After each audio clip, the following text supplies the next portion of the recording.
Markets are surging today after a stronger than expected jobs report for the month of April, coming in at a whopping 177,000 jobs compared to the 130,000 estimated.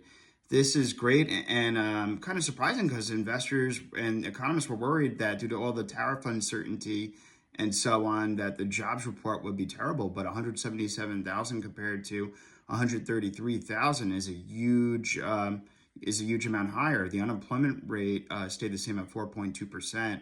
And the good news is that the labor force participation rate ticked up to 62.6%. So the markets are liking this a lot. You know, if the markets continue up today, this could be the Dow and S&P 500's ninth consecutive day of gains. This is great news, and this is a Goldilocks report, in my opinion. Also February and March jobs were revised down. So it shows that the labor market is cooling, but the fact that this is better than expected due to all this uncertainty, the market is going to take this in stride.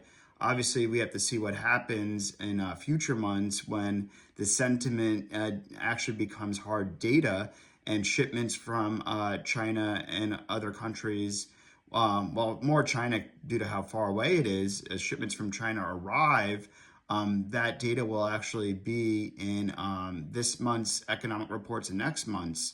So, I'm sure the Federal Reserve will be really anxious to see that, to see how the hard data will be affected by this. In terms of inflation specifically, I think they're really watching that right now.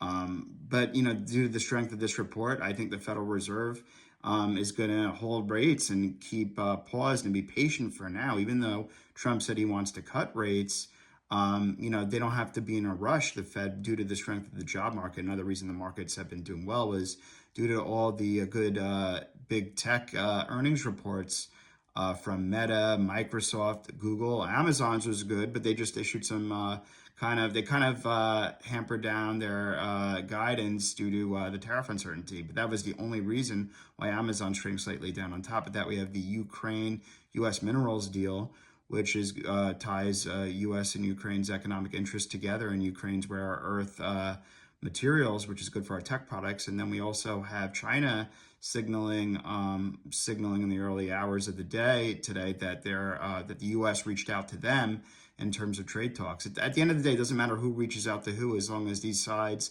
talk, because the 125 and 145% tariffs are unsustainable. So it looks like the Chinese didn't want to make the first move, but good that the U.S. did. Let's hope cooler heads prevail, and that's helping the markets.